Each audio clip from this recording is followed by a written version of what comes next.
Imagine rushing into the living room. Your hands are like literally shaking with excitement. Right. You are just so incredibly happy. You just scored a 95 on a brutally difficult math test. Oh, man, that is a huge deal. You hand the paper over. You expect a massive hug. Yeah, a big celebration. Like, we are so proud. But they don't smile at all. They just stare at the 95. Uh-oh.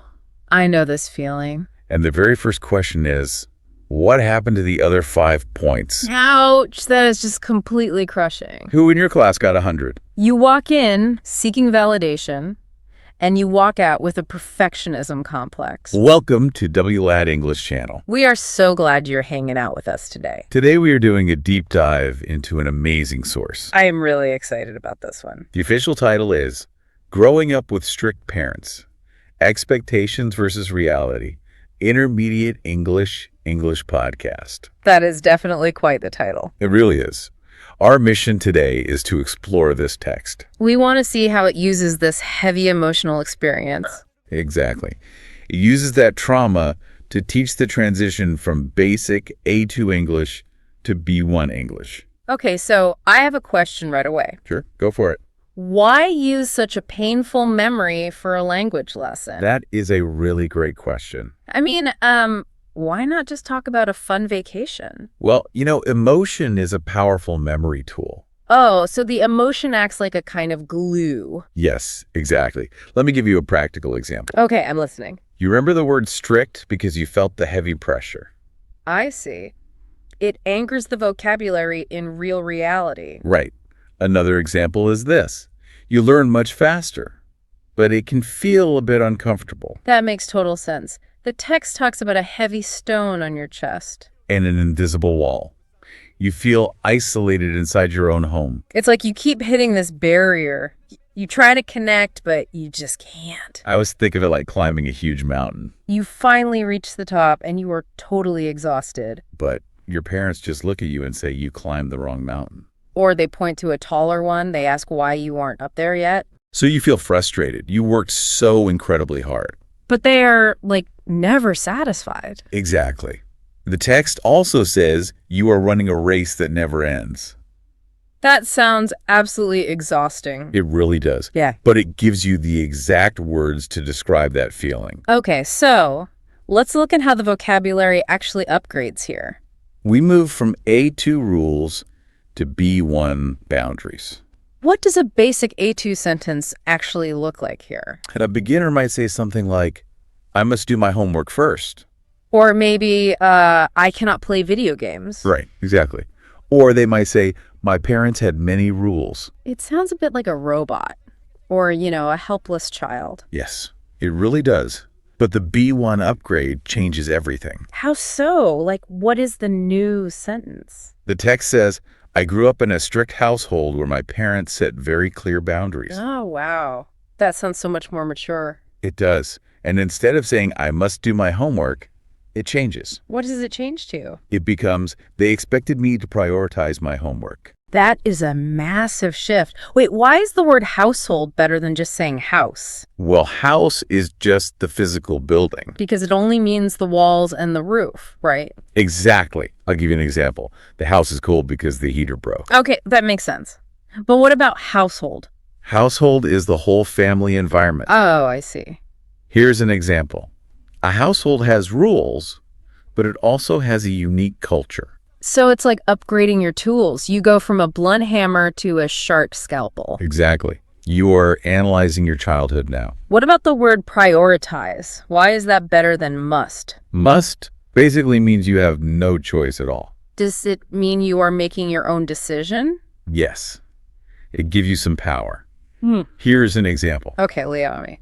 You prioritize homework because it is the most important thing. Even if you really want to play video games. Right. Another example. You want to play games, but you choose to work instead. That is really empowering. It kind of restores your free will. It really does. You are no longer just a victim of a strict rule. You are navigating complex boundaries. Exactly.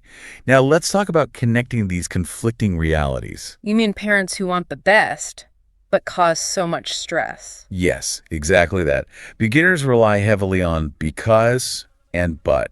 Like, they wanted me to play piano because it is good for my brain.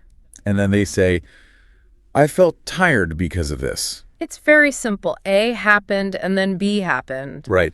But the B1 upgrade introduces the word although. And phrases like, on the other hand. The new sentence is, although my parents wanted the best for me, their high expectations put a lot of pressure on my shoulders. Okay, wait. I need to push back a little here. Sure, go for it. Is although really that much better than just using but? It actually is. It makes a huge difference. Doesn't it just sound like an academic paper? Not at all. It changes how your brain processes the sentence. How does it do that? I don't get it. If you use but in the middle, it acts like an eraser. An eraser? What do you mean by that? You might say, my parents loved me, but they put pressure on me. Okay, I see. The second part kind of wipes out the first part. Exactly. You focus on the pain because the but highlights it. So it creates a winner and a loser in the sentence. Right. But putting although at the start changes the game entirely. It signals that a contrast is coming. Yes. It tells the listener to hold two truths at once. You know they love you, but you also feel the heavy pressure. Exactly. Let me give you some practical examples. Yes, please. They wanted me to play piano because it helps my brain. Right. That is the good intention. I practiced every single day, but I felt incredibly tired. I see. The but makes the tiredness the main point. Exactly. Although lets you hold the love and the pain together. That is a very sophisticated way to think about it. It frames their good intentions and your burden in one single breath. And saying pressure on my shoulders really brings back that physical feeling too. It connects right back to the heavy stone on your chest. It really does. It's so visceral. Finally, let's look at how the student reacts to this intense pressure. We move from the environment to actual rebellion. Yeah. Yes. The A2 reality is very simple and straightforward. It's like, sometimes I secretly watch TV. Or, I got a B on my test. It was too scared to tell them. We can all picture that. Hiding the remote when the garage door opens. The B1 upgrade is a lot more intense. What does it say? I'm curious. It says, in reality, meeting their high standards was impossible. Wow. Impossible is a very strong word. It also says, I found small ways to rebel. And they kept secrets because they were terrified of the consequences. Right. It elevates the whole story. Isn't terrified of the consequences a bit melodramatic? Why do you say that? I mean, it sounds like a spy movie. Not just an 8th grader getting a B. To a child in that house, a B is not a small thing at all. I guess that's true. The physical fear is very real. Yes. Higher level language lets you express those true stakes. As you felt them in that exact moment. Let's look closely at the word consequences. Does a consequence mean it is not just random anger? Yes. A consequence is the logical, expected result of an action. So they know exactly what will happen. Right. Let me give you an example of the A2 level. Okay, go ahead. You are scared because you made a simple mistake today. That is very basic emotion. Now for the B1 upgrade example. Let's hear it. The parents have a rigid system, but it causes immense stress. It ties right back to those boundaries we talked about earlier. Exactly. By saying rebel, the speaker acknowledges the entire structure. They aren't just a bad kid breaking a random rule. Right. They're fighting back against an impossible system. They took calculated risks because they had to survive mentally. Exactly. It shifts the story from a moral failing to systemic friction. It really makes them the protagonist of their own life. It gives them agency. I love that. The text asks a really great question at the very end. Oh, what is it? It asks, how did you handle your parents' expectations? Notice it doesn't just ask if you got in trouble. Right.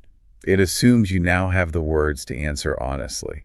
So what does all this mean for you, the listener? Whether you are learning English or just trying to communicate better. This deep dive shows that learning language is about self-actualization. Upgrading your vocabulary literally upgrades your self-awareness. It's not just about passing a B1 test for your resume. It's about getting the exact words to tell your own story. Words like prioritize, boundaries, and rebellion.